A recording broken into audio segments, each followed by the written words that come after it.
नमस्कार मंडळी, तुमच्या सगळ्यांचं खूप खूप स्वागत आहे आपल्या यूट्यूब चॅनलवर. मी अनुराधा. तर म्हटलं चला तुमच्यासोबत आज छानपैकी असा अक्षय तृतीयाचा व्लॉग थोडाफार काय होईना तुमच्यासोबत शेअर करूया. आज अक्षय तृतीया आहे, तर म्हटलं चला काय काय होत आहे घरामध्ये, कसली पूजा आहे आणि मी काय स्वयंपाक करत आहे हे तुमच्यासोबत मी शेअर करणार आहे.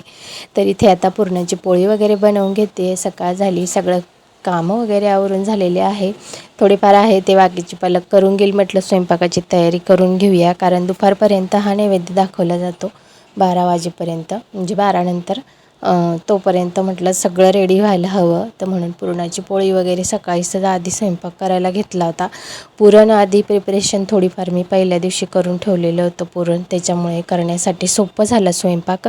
आणि आता याच्यापुढे नक्कीच अशा पद्धतीने, कारण पुरण आपण बनवत असतो ना, मधलं सारण पुरणाच्या पोळीचं, ते त्याला खूप टाईम जातो. मग त्याच्यात खूप भांडी वगैरे निघतात, तीही घासायला टाईम जातो. मग अशाने खूप उशीर होतो. आदल्या दिवशी रेडी करून ठेवलं ना तर मग काम अगदी सोपं होतं. तर मग आदल्या दिवशी रेडी करून ठेवलं होतं म्हणून पुरणाची पोळी वगैरे बनवायला सोपं झालं. सगळ्यात आधी भात वगैरे लावून घेतला होता, तो करून झाले आहे. आणि रसई आपली जी असते ती कटाची आमटी, तीसुद्धा करून झालेली आहे.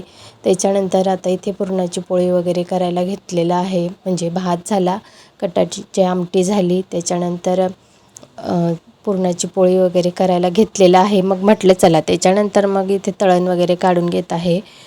पापडं वगैरे तळून घेणार आहे, कारण कुरडई वगैरे तर काही आहे नाही. म्हटलं जे पापडं आहेत ते जे असलं ते आपल्या घरात आपण ते काढावं नैवेद्याला, असं म्हटलं जातं, नवीन जे बनवलेलं असतं.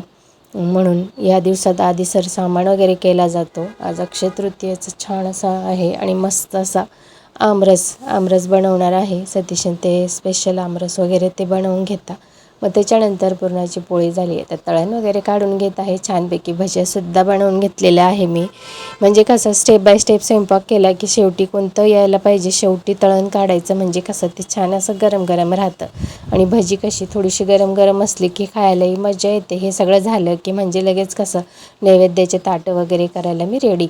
म्हणजे आपलं सगळा स्वयंपाक झाल्यानंतर लास्टमध्ये तळण काढलं ना की लगेच ताटं घ्यायचे करायला. मग आधी नैवेद्याचे ताटं काढून घेणार आहे. त्याच्या आधी मग बाकीचे घरात सतीश आणि यशला सांगितलं आहे की तुम्ही पूजा वगैरे करून घ्या. आणि आज माठ वगैरे आणलेला होता ना, कोरा माठ, त्याची पूजा वगैरे केली जाते. आज पितरांची सेवा वगैरे केली जाते.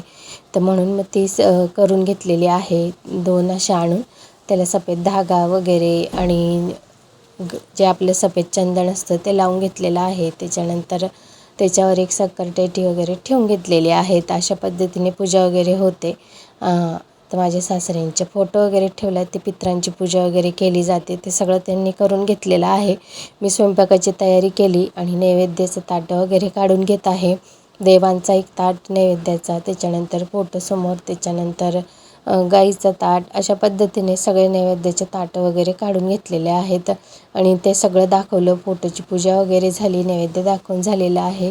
देवांनासुद्धा आता नैवेद्य दाखवून घेतलेलं आहे मीने. त्याच्यानंतर ही पूजा वगैरे इथे यांनी करून घेतली होती. मग म्हणजे ते करत होते तिकडे, मीही नमस्कार वगैरे करून घेतला. सगळं झालं आणि सगळ्यात आधी तर देवांनाच नैवेद्य दाखवला होता, पण म्हटलं व्हिडिओ थोडा मागे पुढे झाला लावण्यामध्ये. त्याच्यानंतर मग ती पूजा वगैरे केली होती. मी आधी देवांना दाखवलं, त्याच्यानंतर तो नैवेद्य. आधी देवांचा मान मोठा, त्याच्यानंतर मग पितरांचं वगैरे दाखवलं आणि ते सगळं झालं. आघारी वगैरे टाकून झालेली आहे जाळामध्ये. तुमच्याकडे कोणत्या पद्धतीने पूजा केली जाते हे मला नक्की सांगा. आमच्या इकडे अशीच पद्धतीने पूजा केली जाते, तर मी त्याच पद्धतीने इथे करून घेतलेली आहे. आणि आज विष्णू लक्ष्मी यांची, विष्णू भगवान लक्ष्मी यांचीसुद्धा पूजा वगैरे केली जाते, ते सुद्धा मी इथे करून घेतलेली आहे. हे सगळं झालेलं आहे. त्याच्यानंतर ती पूजा करून घेतली होती. पण अशा पद्धतीने आजच्या दिवसाचा खजीचा दिवस अशा पद्धतीने गेला. चला म्हटलं आता मग पुढचं काय, खूप कामं असतात. मग ते सगळं, मग आता संध्याकाळ झालेली आहे. इतकी गरमी आहे ना, साडी वगैरे सगळं चेंज करून घेतलं, हातपाय धुतले. संध्याकाळचं पाणी वगैरे आलेलं होतं. म्हटलं मग आता पुढे काय, तर म्हटलं सगळं आवरून झालेलं होतं दुपारीच. चेंज वगैरे केलं. म्हटलं चला तुमच्यासोबत छानपैकी आज इथे एक लोणचं दाखवणार आहे बनवून मी. ते तुमच्यासोबत मी शेअर करू म्हटलं. तर आता टाईम होता तर म्हटलं चला बनवून घेऊया. 2 ते 3 दिवसापासून आणून पडलेलं होतं मार्केटमधून. मला दिसलं की छानपैकी असा रानमेवा असतो ना, त्याचे बहुतेक प्रकार वगैरे केले जाते आणि बघायला आणि खायलासुद्धा तितकीच मजा येते या सीझनमध्ये. तर मी तोच इथे आता त्याचं लोणचं तुमच्यासोबत मी शेअर करणार आहे. अगदी छान आहे आणि आपल्या सगळ्यांनाच आवडतं ते असं आहे. तर इथे हिरवे करवंद मला मार्केटमध्ये भेटली होती. लोकलवाले असतात ना, तर त्यांच्याजवळ छानपैकी ते असे घाटातून वगैरे असे येतात इकडून. तर राहतात ते जंगलातून वगैरे तोडून आणतात, तर त्यांच्याजवळ भेटून जातं कधी. तर इथे मी करवंदाचं लोणचं बनवून घेणार आहे. थोडीशी करवंद भेटली होती. इतकी मस्त छान आणि कवळी आहेत ना, पण थोडीशीच आणली. म्हटलं आधी बघूया कसं बनतं. फर्स्ट टाईम बनवत आहे आणि तुमच्यासोबतही मी शेअर करत आहे. म्हटलं चला तुम्हालाही शेअर करूया आणि तुम्ही कोणी बनवत असाल तर ते सुद्धा मला नक्की सांगा कोणत्या पद्धतीने बनवता. आणि हे बहुतेक पद्धतीने बनवलं जातं आणि खूप असं त्याच्यावर इतकं चिकट होतं ना, त्याला आता स्वच्छ मी मस्त असं साफ करून घेणार आहे. जेव्हा ही पिकते ना ती खूप आवडते खाण्यासाठी. तर आता ही कच्ची भेटलेली आहे, तर म्हटलं चला छान लोणचं बनवून घेऊया. पण धुवायचं खूप मेहनत आहे त्याला, तर छानपैकी धुवून घेणार आहे मी. आणि आता असं धुवून बघितलं, पण त्याच्यावर आहे ना अगदी असं चिकट जे त्याचं व्हाईट व्हाईट दूध निघतं. मग आपण पुढचे जे टोकं आहेत ज्याच्यात काठी असते ते काढून घ्यायचं, सगळं साफ करून घ्यायचं. आणि जास्तच जर मोठी करवंद असली ना ती कट करून घ्यायची आहेत तुम्हाला. पण याला जे चिकट आहे ना ते सगळं निघलं पाहिजे, तर म्हणून मग याच्यामध्ये मीठ वगैरे टाकणार आहे. थोडंसं जाड मीठ, थोडं बारीक अशा पद्धतीने मीठ टाकून तर ते मिठाने ते चोळून त्याच्यानंतर मी स्वच्छ धुवून घेणार आहे. पण पुसण्यासाठी तितकाच टाईम लागलेला आहे. छानपैकी मी एक कपडा घेतला होता, स्वच्छ धुवून घेतले, थोडेसे कपड्यावर वाळत घातले आणि त्या कपड्यानेच अगदी असे रगडून त्याच्यावर जे चिकट असं होतं ना, ते दुधाचं चीक निघतो ना, तर ते पुसून घ्यावं लागतं चांगलं. तर ते चिकट झालेलं होतं करवंदांना, तर ते सुद्धा स्वच्छ करून घेतलेलं आहे. तर असं चमचमीत असं मस्त असं लोणचं बनवणार आहे. बघताच असं छानपैकी बोलता बोलताच तोंडाला पाणी सुटलं आहे. तर चला बघून घेऊया. छानपैकी करवंद मी मस्त इथे स्वच्छ करून घेते आणि तुमच्यासोबतही शेअर करते. तर चला बघूया पुढची प्रोसेस कशी असणार आहे ती. नमस्कार मंडळी, तुमच्या सगळ्यांचं खूप स्वागत आहे आपल्या यूट्यूब चॅनलवर. तसं तर सुरुवात झालेलीच आहे. तर मी करवंद छान अशी धुवून घेतली होती आणि त्याच्यानंतर थोडंसं कपड्याने ती पुसून घेतली आणि वाळत घातली होती. हे बघा छान अशी म्हणजे कपड्यावर फक्त अशी टाकून दिली, सुकली आणि आता घेतली आहेत. तर हे अशी थोडी छोटी करवंद आहेत. तर याच्या साईजमध्ये याच्यापेक्षा अजून मोठी करवंद जर तुमची असली ना तर त्यांना कट करून घ्यायचं आहे आणि त्याच्यानंतर मध्ये जर मोठी बी असेल ती काढून घ्यायची. कोणी काढतं कोणी नाही काढत, तुमच्या आवडीनुसार आहे ते. कट करून सुद्धा तुम्ही बनवू शकता आणि त्याला मीठ आणि हळद लावून एक दिवस असं पूर्ण ठेवून द्यायचं आहे. दुसऱ्या दिवशी त्याचं लोणचं बनवायचं आहे. पण हे थोडीशीच आहेत, मला मार्केटमध्ये भेटली आणि म्हटलं चला घ्यायचं मन झालं मग घेतली मी. नाही करवंद छानपैकी अशी दिसत होती, छोटी कवळी मस्त आहे. तर याचं इन्स्टंट आपण लोणचं बनवून घेणार आहोत. तर कसं बनवते तुमच्यासोबत मला शेअर करायचं होतं, म्हणून म्हटलं चला तुम्हालाही दाखवूया. तर मी इन्स्टंट करवंदाचं लोणचं कसं बनवते तर बघून घेऊया आपण.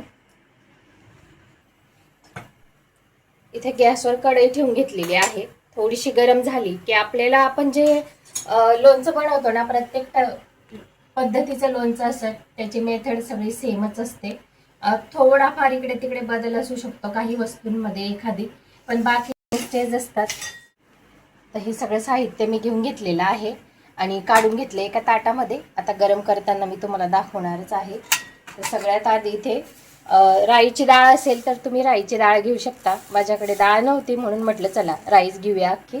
आता ही छानपैकी इथे गरम करून घेते मी. छान अशी फुटते ना तोपर्यंत आपल्याला इथे गरम करून घ्यायची आहे. क्वांटिटी किती आहे त्यानुसार तुम्ही घ्यायचं आहे. मी 5 ते 6 चमचे इथे राई घेऊन घेतलेली आहे. तर तिला भाजून घेते छानपैकी. तर आता हे भाजून झालेलं आहे, काढून घेते मी प्लेटमध्ये. आता इथे थोडेसे अर्धा चमचा मेथी दाणे आणि काही लवंगा घेतलेले आहेत 7 ते 8, ते सुद्धा इथे थोडंसं असं परतून घेते. तुम्हाला जास्त मेथी दाणे आवडत असेल तर तुम्ही जास्त घेऊ शकता. भाजून झालंय हे पण मी इथे प्लेटमध्ये काढून घेते. त्याच्यानंतर धणे घेतले आहेत 4 ते 5 चमचे, ते सुद्धा भाजून घ्यायचे. धण्यांना आधी थोडं भाजून घेऊया आपण. ते बडीशेप घेतले आहे 3 चमचे, ते सुद्धा भाजून घ्यायचे.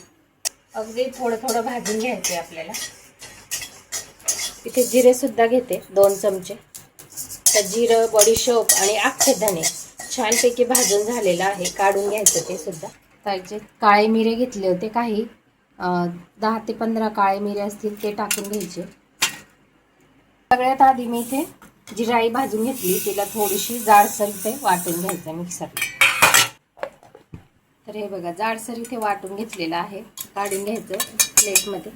हे जे ड्राय मसाले होते हे सुद्धा आपल्याला मिक्सरमध्ये वाटून घ्यायचे आहेत. हे बघा हे सुद्धा छानपैकी असं एकदम बारीक पण नाही केलेलं आहे आणि एकदम जाड पण नाही. छान याची भरड करून घेतलेली आहे. हे सुद्धा काढून घ्यायचं. आता हे जे करवंद आहे ना इथे वाटक्यामध्ये घ्यायचे आहेत. आपल्याला याच्यात सगळे मसाले मिक्स करायचे आहेत. जे धणे आणि जिरं, बडीशोप हे सगळं वाटून घेतलं होतं ना आपण, हे सुद्धा टाकून घ्यायचं याच्यात आधी. नंतर जिराई वाटून घेतली ती टाकून घ्यायची आहे. लाल मिरची पावडर टाकून घ्यायची आहे. 3 चमचे टाकून घेते मी इथे. अर्धा चमचा हळद आपण टाकलेलंच आहे. मीठ टाकून घ्यायचं आहे 2 ते 3 चमचे. इथे तेल गरम करायला ठेवलं होतं. गरम झालं आणि गॅस बंद केलेला आहे मी. तेल छान गरम झालं. त्याच्यात आता तेल टाकून घ्यायचंय.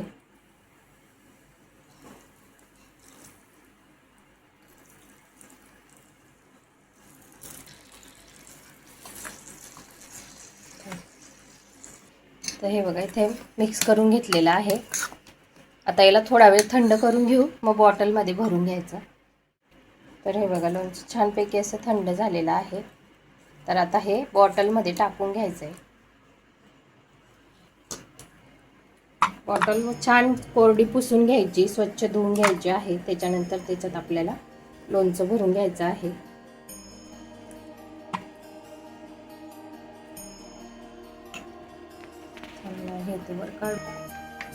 तर हे बघा इथे छानपैकी असं करवंदाचं लोणचं आपलं इन्स्टंट तयार झालेलं आहे. सोपं आहे. आता याला तुम्ही 2 ते 3 दिवस तरी याला असंच ठेवायचं आहे. त्याच्यानंतर तुम्ही याला खाऊ शकता. 2-3 दिवसानंतर तुम्ही याला खाऊ शकता. नाही वाटलं तुम्हाला तर मग निदान 4 ते 5 दिवस असंच ठेवा. छानपैकी मस्त मुरून जातं. असे छान कवळे असले ना छान छोटे छोटे तर ते लवकर होतं. आणि दुसरे मोठे असतील तर मी तुम्हाला सांगितलंच आहे हळद आणि मीठ लावून ठेवा. म्हणजे 1 दिवस ठेवा, दुसऱ्या दिवशी त्याचं लोणचं बनवा. छान सॉफ्ट होऊन जातात ते. मग तुम्ही ते 2 ते 3 दिवसात ते टाकल्यावर तुम्ही खाऊ शकता. तर असं इन्स्टंट लोणचं तुम्हाला दाखवलं आहे करवंदात. तुम्हाला कसं वाटलं? तर आजचा हा ब्लॉग तुम्हाला आवडला असेल तर नक्की चॅनलला लाईक, शेअर आणि सबस्क्राईब जरूर करा. म्हटलं चला सकाळी थोडं शूट घेतलं आणि स्वयंपाकाची घाई होती सणासुदीची. मग त्याच्यामुळे म्हटलं आता संध्याकाळी छानपैकी असं लोणचं बनवूया. आणून ठेवलं ते मार्केटमधून. मग म्हटलं इन्स्टंट असं लोणचं खायला थोडं थोडं बनवलं ना तर छान वाटतं असं खाण्यासाठी. तर तुम्ही सुद्धा नक्की ट्राय करा आणि मला कमेंटमध्ये सांगा. आणि चॅनलवर नवीन असाल तर बेल आयकॉनला क्लिक करून ठेवा. म्हणजे येणाऱ्या व्हिडिओची छान नोटिफिकेशन तुम्हाला तुमच्या मोबाईलवर भेटत राहील.